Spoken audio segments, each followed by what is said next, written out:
Hey there, friends. I've been thinking. We all have our strengths, right? I can do this, but I'm not so great at that. I'm pretty good at talking to people, but I'm not so great at adding things into a website or app. Oops. I love speaking, sharing stories, social media, all those hashtags and algorithms. Yeah, that's a jungle I haven't quite figured out yet. Coming up with ideas that bring folks together, I'm all about it. But bookkeeping, let's just say numbers, and I don't exactly get along. But that's okay, because someone out there is good at those things. And when we work together, magic happens. See, Community Pay It Forward has never been about one person. It's a program built by many to support even more. Every one of us brings something special to the table. We all have talents that make us great on our own. But imagine how much stronger we are when we bring all those talents together. That's what Community Pay It Forward is all about. Your skills, my skills, our hearts, working together to make a difference. So tell me, what are you good at? Let's find out together. Visit communitypayitforward.us and join the movement. When you join the Community Pay It Forward family, your business can be seen because people know your business will offer hope to organizations like Todd Lingle of CARES Foundation. CARES Foundation is a proud mission partner of Community Pay It Forward. CARES Foundation is dedicated to educating young drivers of the dangers of impaired and distracted driving. Every sale through Community Pay It Forward helps support incredible organizations like the CARES Foundation.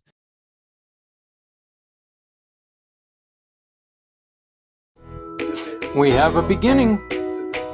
2 full boxes. Getting ready to go to Northern Colorado hospitals. Congratulations to everyone who's been helping us with this and everyone who's going to continue. We are starting this off in a really good way. Please make sure you continue to drop off books, collect books, or donate via our QR code or the link below.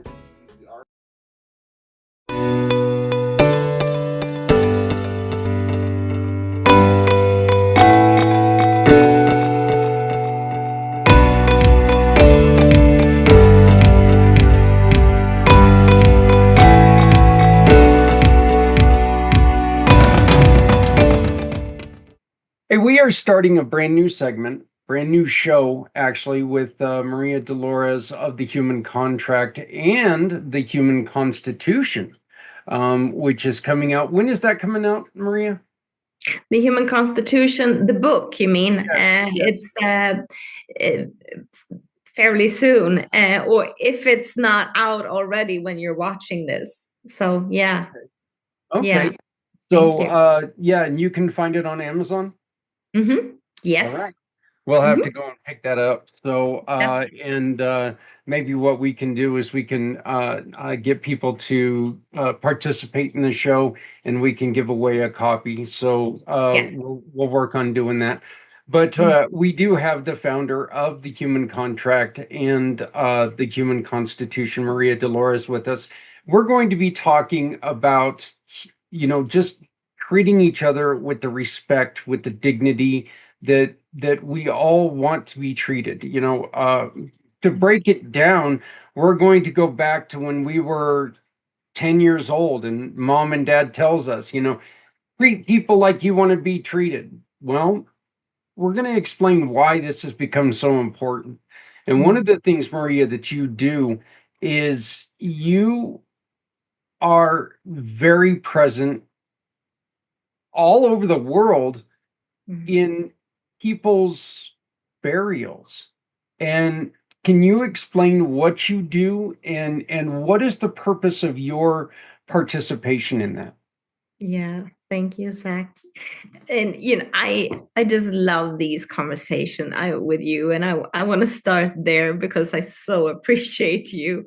And yes, so my background is actually human resources and leadership. And then in 2018, my friend asked me if I wanted to help her in her funeral business.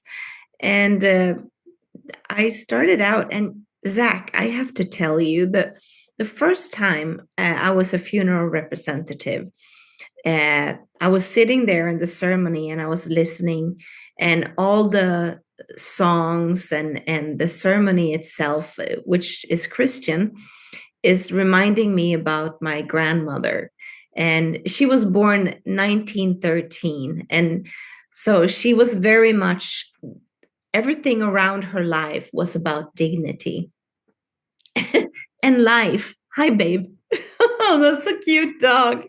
So, um, so when I started to help my friend, it was, part of it is like coming home, but what I also experienced was to see all these different types of ceremonies.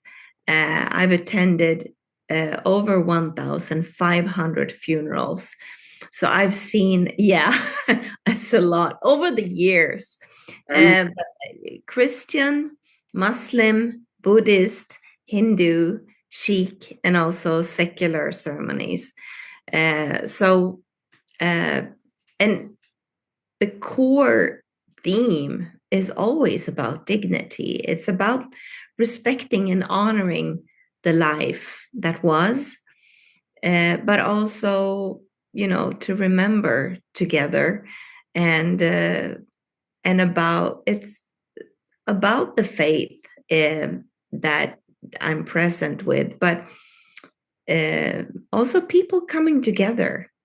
There's always the moment of when people entering, and they are, in their emotions, and it doesn't matter what type of ceremony. People come in, either if they're frozen or in grief or anger, and then when they come out, it's a relief and a gratitude, which I think is so important in times like this, with a gratitude of life and a gratitude of what was, and the memories, and seeing, all ages, the youngest being 1 day old and the oldest 107 years old. So, and there's so many different reasons why we are leaving this transportation vehicle, which is the transportation vehicle of life that we have in this body. And this body is actually just experience a very, very small fraction of the richness of life. We see a very small fragment of light, and we hear a small fragment of sound, and there is so much more that we don't know, and that we cannot possibly know in this constitution, in this physical body, this vehicle that we are in. And I think it's amazing, and with gratitude for that. I know when it comes to Christian, in which unfortunately I've only ever been to Christian or Catholic funerals, and ironically, Catholic funerals have been for my neighbor next door. They've been the neighbor for my grandparents when they owned this house. And they've been a very important family to me personally as I grew up knowing the Sandovals. They were very, very important to me. But I know that it does go almost identically to the way that you were talking. People come in, they have the tears, they have the, they have the sorrow, they have the loss, they have everything. But once people get in there and they get through that, not get through, that's wrong, but once they're able to process a little bit that loss, and we start to celebrate the life, that's when the light starts coming back into people. And that's And then when you walk out, everybody is remembering those good times and remembering, you know, the good memories until that point when they go to, you know, close the casket on them the last time, if it's a Open. casket. Sometimes it's an open Right, casket. right. Yeah. So, and then that part becomes, you know, that's it. You know, that's the last time I'm ever going to see him. That's it. And that's a hard moment. But um what I know that there are different I know that there are different I guess activities during these funerals, Mhm. during for different cultures. Yeah.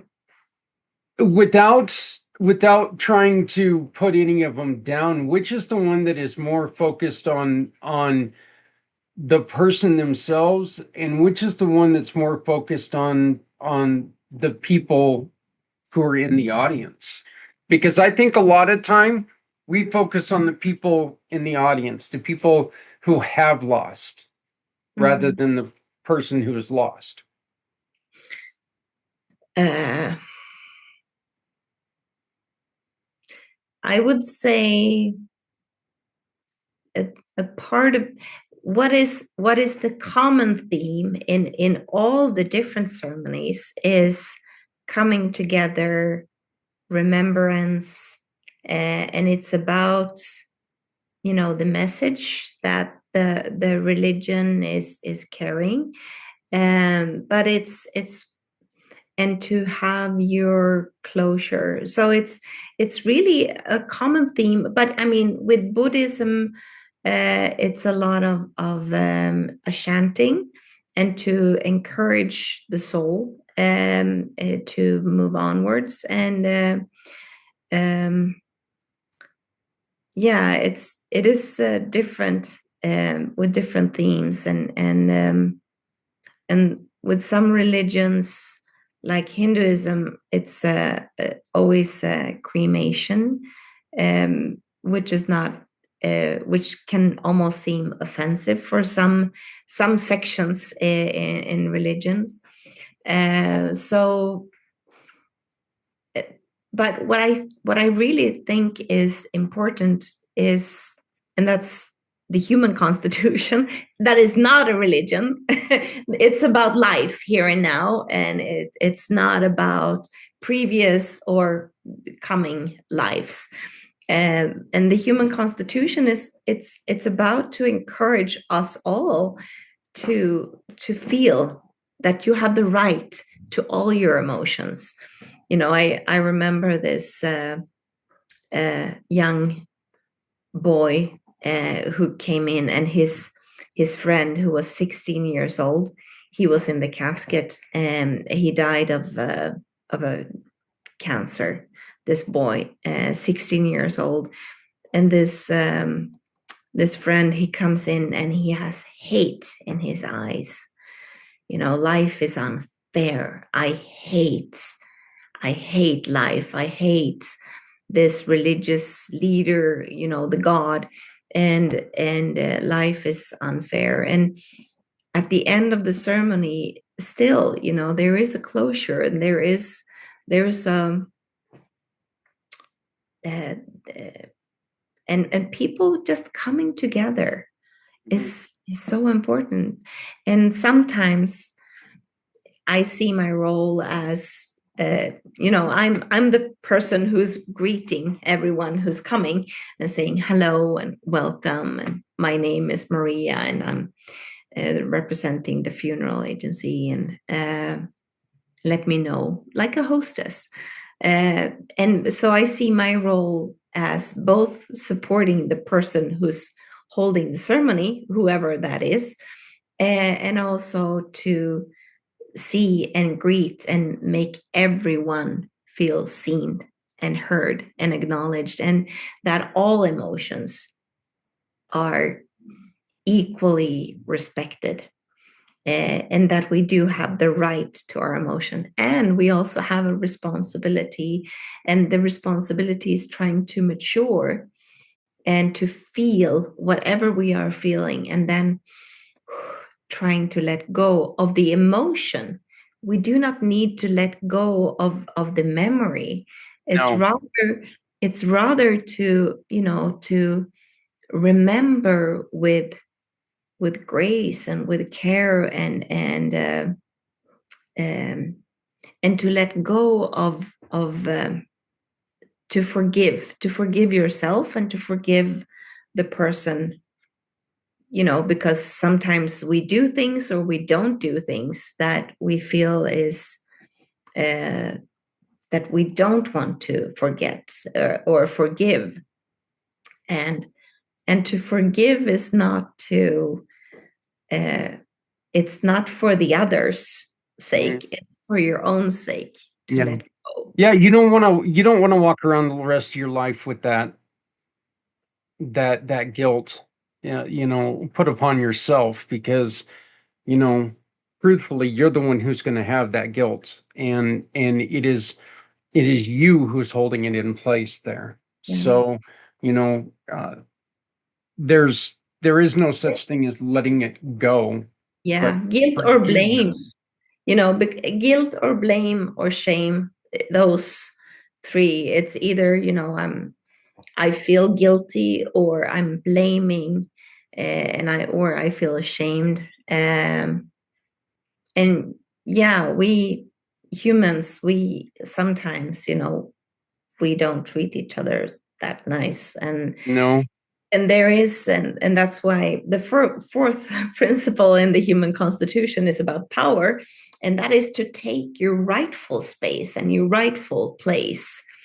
And sometimes it's to have boundaries and say, okay, you did that to me, and to say to yourself, I forgive you, but now, you cannot hurt me, and to have boundaries and say, okay, so I don't want to have anything to do with you anymore. I'm done. And to have that boundary, and you have the right. You have the right to your power, and you have also responsibility in to respect others' powers and others' boundaries. Oh, Zach, it was so much fun. The other day, I was talking to a friend of mine, and we were talking about dignity. And he was like, Maria, you're always talking about dignity. What is dignity, anyways? What is that for you? And I said, it's like, Zach, it's as if you are having the crown on your head, because you are the king in your life, and to treat everyone else as royalties. So I am the queen in my life, but not to see, the power abuse, but rather, with dignity and with mutual respect, to be in your power, to be in a graceful mutual respect.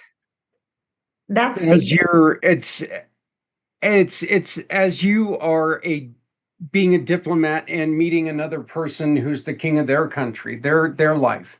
So that's how you got to treat it. You mentioned your grandma, Maria, and I really want to talk about this real quick. Born in 1919? She was born in 1913. 1913. Yeah. He grew up and started to become an adult when there was not a lot of care about other people's dignity. Was that where a lot of your thought about this was born, because of what she saw?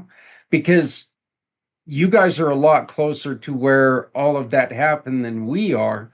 So your grandmother was probably right, saw a lot of things that us in America could have never imagined seeing. Yeah. I'm not really sure what you're referring to. In Sweden? World War II is what I'm talking about. Oh, She yeah. grew up during World War II. Yeah. Yeah. Yeah, 1913 in Sweden was very, very poor at that time. Actually, at the end of the 1800s, we had almost half the population immigrating to US.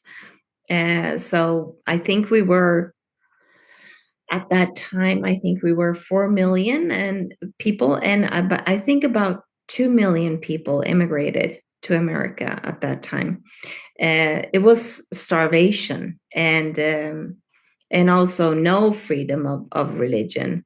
So some people immigrated because of religion, and some people immigrated because of hope to America. And so my grandmother, she grew up under, it was hard circumstances. She told me about how she was carrying water from outside and in Sweden it's cold in the winters. It's freezing every winter. Now it's more mild, but so that was also during the First World War. Right, And that was so, World War One. Yeah. yeah, so when she had her son, my father, that that he was born 1942, so that was in the middle of the war. Hmm. And Sweden have been in peace for 200 years.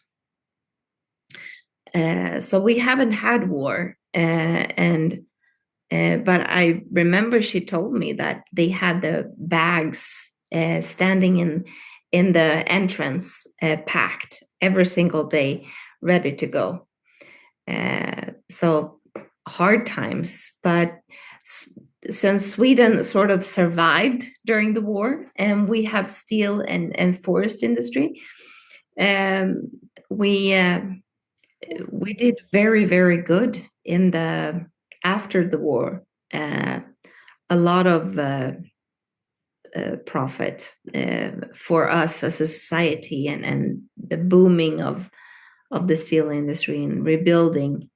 Being part of all the reconstruction that had to be done in Europe and in Germany, probably even up into Russia, I would imagine, or Yeah, not up into for you guys, like straight over for you guys, but yeah. So, but she did grow up in a time where, I mean, let's just be honest, it's one of the worst shows of lack of caring about someone's humanity. And I mean, the way that what happened uh, to the Jewish people was just, it was traumatic. yeah, And I mean, it's still traumatic today when you think about how many people died just because of a culture, because of because of who you are, who you're yeah, born into.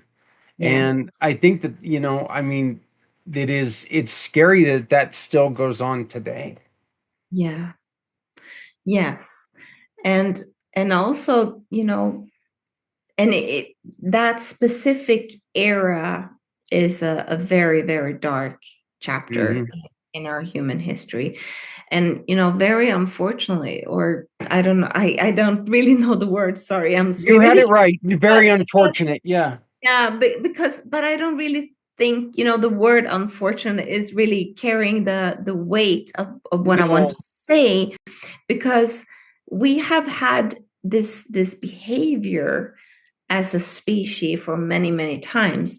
I mean, they've had mass extinctions in China, which Mhm. is twice as much of the people who died during the Second World War. And also the wars that like the horrible um, in Africa, when The people were starving. genocides there, yeah. Yes, the And genocides. the Middle So East, the Middle East. yeah, yeah, or if we go even further back, the Aztecs, and Hmm. how European have been plundering the world, really. So we have we have so much to do, and to acknowledge, Yeah. with dignity, saying like, yeah, this happened, and um, just to acknowledge what happened, and trying to make things right, whatever we can do today, to try to do that with dignity. So we're talking about dignity on all the levels, dignity with your and with the rights and responsibility for your body, and dignity in our relationships, and but also as a community and as a species. Um, so So, Maria, we're now into December. yeah, So we're now into the beginning of, or the end of this year. We're getting rid of the year 2025, and we're heading into a new beginning. era. Let's Yeah, say we're a heading new into a era. new era. We're heading Yeah. into a new beginning. Hmm. What is the one? Why don't you give us like just a lesson on the human, on the first level of the human constitution? Why don't you just give us an explanation of what the first level is, and then next time we record we'll go on the second level, and we'll just keep building up on the human constitution. But why don't you explain the first Okay. constitution, and we'll go from there. Yeah. So the first principle is that you are born with rights. The child that I talked about, who was only 1 day old. We are born, from the day that we are born with rights, and that we all need to mature with our responsibility. And the first principle is about the body, that you have the right to your body and you have a responsibility for your body. And what is that responsibility? Well, it I would say it could be just the basics, that you have the right to sleep and food and exercise, and also with touch, that and but also with responsibilities of saying, this is what I want, this is what I need, and to care for this transportation vehicle that we all have, and the experience that we have in this life. So that's the first principle. I would also add to that you have the right to be comfortable in your own body. Mm. We, you know, I'm a bigger guy. I don't hide it from anybody, and I have fun with it. Yeah. There's nobody who could fat shame me if they tried, because I enjoy being a larger human being. It's Okay, part of cool. me. It's Yeah. part of who I am. I Yeah. enjoy that. And Yeah. I think that we should be able to live in the body that we are comfortable in. And damn anybody who thinks that they need to change us. We Mm. don't all need to be, the super model style. We don't have to be that. No. Be in your body, be happy with who you are. If Mm. you're not happy, that's when you can make a change. But make that change for you, not because someone else is pressuring you into doing it. If you're with somebody who's pressuring you into doing something to your body, you need to get out of that relationship, because they're telling you that you're not good enough for them. So, Yeah. you know, Yeah. Absolutely. Yeah. Yeah. Definitely. Good one, Zach. And I agree. But it's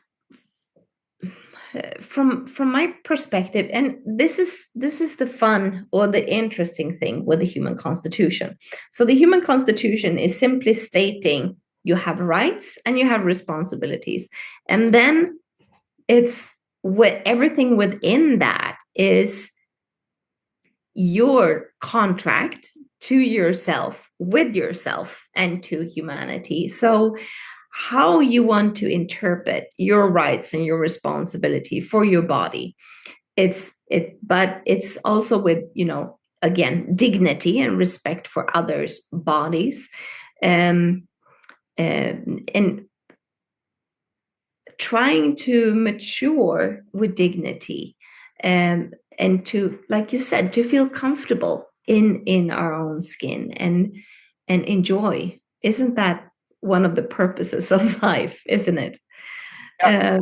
Yeah. So, but it's also, to mature for me is also to strive with health, and not to say, uh, I don't care about any of you. I can eat as much as I want, and then it's becoming unhealthy, for your heart and your, or I can drink as much as you want, and you go into, destructive. And so it's always a balance, but that's the journey. That's the journey of life. And what is mature for you? What is mature for your body? I don't know. I don't know. And that's right. And you're the point of, not blaming, not shaming, but being more compassionate. Yeah. Well, I love this. The human contract here on the pACT channel.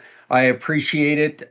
You can support Maria and Stefan and everything that they're doing by scanning the QR code that you see on your screen right now. Support that, shop with any of our partners, and you can become a support for Maria to continue to fight things like trafficking and hunger and lack of dignity, and try to teach, try to give lessons, and try to give hope to the hopeless. So, there's a lot that you can do by simply scanning the QR code that you see on the screen, going to their website, sign your human contract, and become part of the mission. And then shop for things that you need and support them by just attaching the receipt to it. So, Maria, we've got our first one in the books. I'm excited for this. I think this is going to be a great journey. Yes, and exciting. Thank you, Zach. So, all right, we will see you again next week. Yes.